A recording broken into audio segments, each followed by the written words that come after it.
Welcome to This Explainer. Today, we're taking a deeply clinical, but also entirely empathetic look at what actually happens inside our brains when we push our minds past their absolute biological limits.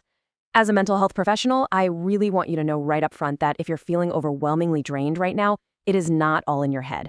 Well, actually, scratch that. Biologically speaking, it literally is in your head, but it's a real physiological process. This Explainer is a medical and neurological dive into cognitive collapse, and we're going to break down exactly what that means. So imagine waking up and your brain feels exactly like a computer browser with 50 tabs open. They're all playing audio at once, and you're pretty sure one of them is a loud mattress ad, but you literally cannot find the tab to close it. You're going through the motions of your day, sure, but there's this heavy, invisible fog just pressing right against your temples. It's a physical weight. It takes a beautifully simple decision, like, figuring out what to have for dinner, and turns it into this complex calculus equation.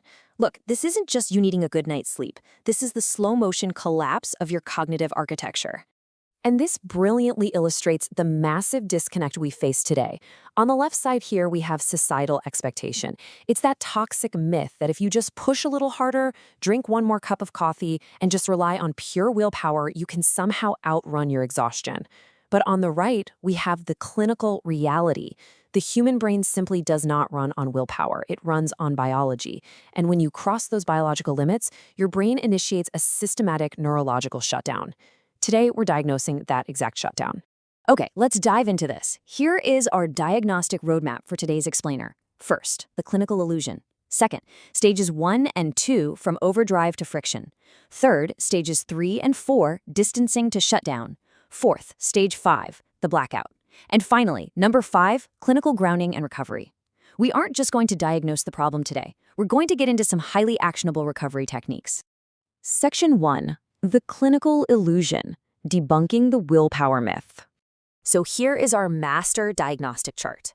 This visually maps out the descent from high-performance stress down to a total blackout. We start up at stage 1, the adrenaline trap, where your HPA axis just goes into overdrive. Then we drop into stage 2, the fog of friction, which is marked by a severe network clash in the brain. Stage 3 is emotional distancing. This is where your brain literally enters low power mode. Stage 4 is biological shutdown, defined by a complete amygdala takeover.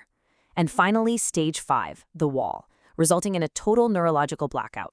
Let's walk through these. Section 2. Stages 1 and 2, overdrive to friction, when productivity becomes pathological. Let's start with the biology behind stage 1, the adrenaline trap. When a deadline hits or a crisis pops up, your HPA axis, which is your hypothalamus, pituitary, and adrenal glands, kicks into absolute overdrive. It floods your entire system with stress hormones, things like cortisol and norepinephrine. At first, you feel incredibly sharp. You feel totally focused. But clinically speaking, your brain is just borrowing energy from your future self. In your daily life, this feels like a sharp, very nervous kind of energy. You start skipping meals, you're staying up way too late, and you honestly think you've just got a second wind. But let me give you a quick clinical vignette. You feel like you're absolutely winning at work, right? But then, suddenly, you start forgetting where you put your car keys. Or you miss a glaringly obvious minor detail on a big project. That is your prefrontal cortex, the CEO of your brain, starting to fray at the edges. You are redlining the engine, prioritizing immediate survival over your long-term cognitive function. Let's move to and see how this builds, bringing us to stage 2, the fog of friction. As that initial adrenaline begins to fail, your brain's default mode network begins actively clashing with your executive control network. Essentially, your brain is trying to force a rest period, but your conscious mind is desperately fighting back against it. So the effort-to-reward ratio here, it completely flips. The symptoms in this stage are so incredibly frustrating. A routine task that usually takes you maybe 10 minutes is now taking 30. You catch yourself staring at your screen, reading the exact same sentence 4 times without processing a single word. And here's a great case study example of how this plays out socially. You start noticing this severe, subtle irritability. A coworker clicking their pen in the next cubicle, or literally just the way your partner is breathing on the couch, suddenly feels like a deeply personal assault on your nervous system. Why? Because you've entirely depleted the glucose and neurotransmitters required to maintain your normal social filters. Section 3. Stages 3 and 4, distancing to shutdown, the brain's extreme conservation measures. This brings us to stage 3, emotional distancing. Clinically, we refer to this as depersonalization or derealization on a microscale. Your brain basically realizes it simply cannot process the high-definition emotional input of your daily life anymore, so it just turns the volume down. You feel entirely flat. You might get really good news and feel absolutely nothing. Or you might see a close friend struggling and realize you just can't summon your usual empathy. You aren't becoming a cold person, I promise. Your brain is just redirecting its scarce resources to basic survival circuits. It's cutting power to the non-essentials just to keep the lights on. And if we push past that warning sign, we hit stage 4, biological shutdown. Now the mental exhaustion becomes aggressively physical. We're talking chronic headaches and serious digestive issues. Your immune system effectively goes on strike, making you catch every passing cold. Your sleep fragments entirely. You get into that awful tired but wired state where you're physically exhausted but trapped in racing thoughts. Consider this scenario. You find yourself sobbing uncontrollably just because you dropped a spoon on the kitchen floor. You're crying over the spoon because your emotional reservoir is completely, totally dry. You have absolutely nothing left in the tank. Now, what's really interesting about this slide is the core neurological mechanism behind the shutdown. It's highly primitive. Your rational brain, the prefrontal cortex, has effectively handed the keys over to the amygdala, which is your brain's fear center. The amygdala is now fully driving the car. Because the fear center is in charge, you literally start hallucinating danger. The brain is no longer interpreting reality accurately at all. A completely mundane work email suddenly feels like a physical attack. A text from a friend saying we need to talk feels like an absolute death sentence. Your brain is hallucinating these threats everywhere because it simply lacks the energetic resources to pause, analyze, and determine the actual truth of the situation. Section 4, Stage 5, the blackout, the ultimate circuit breaker. We call this Stage 5, the wall. This is the moment your brain pulls the ultimate emergency circuit breaker.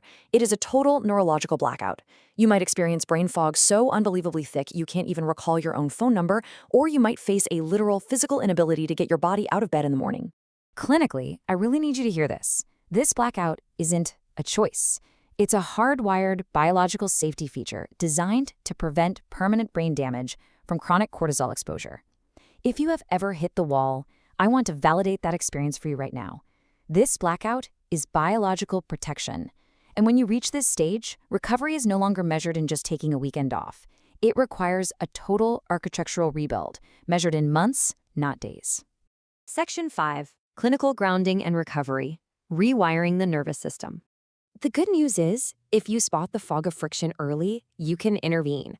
Let's methodically walk through 3 precise neurological recovery exercises. Step 1, vagus nerve breathwork. You inhale for 4 seconds and you exhale for 6. Why? That longer exhale manually signals physical safety to your vagus nerve, biologically forcing the nervous system to calm down. Step 2, affect labeling. By simply naming the emotion, saying out loud, I have a heavy feeling in my chest, you biologically dampen the fire in the amygdala. You're re-engaging the prefrontal cortex just by labeling the feeling. Step 3, journaling.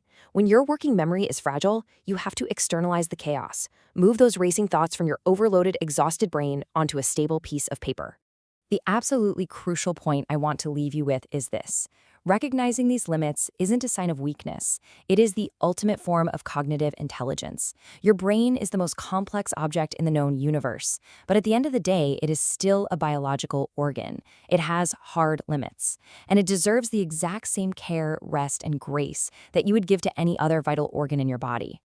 So if you found yourself nodding along today, it is time to listen to that emergency broadcast coming from within. You are so much more than your productivity. I invite you to join the Mind Unseen community, subscribe to us here, and please share this explainer and share your own story down in the comments. Your words might honestly be the exact validation someone else needs to hear today to finally give themselves permission to rest. I'll leave you with this provocative question. If your brain is actively pulling the circuit breaker to save your life, what in your life is causing the surge in the first place? Stay curious, stay mindful, and thank you so much for learning with us.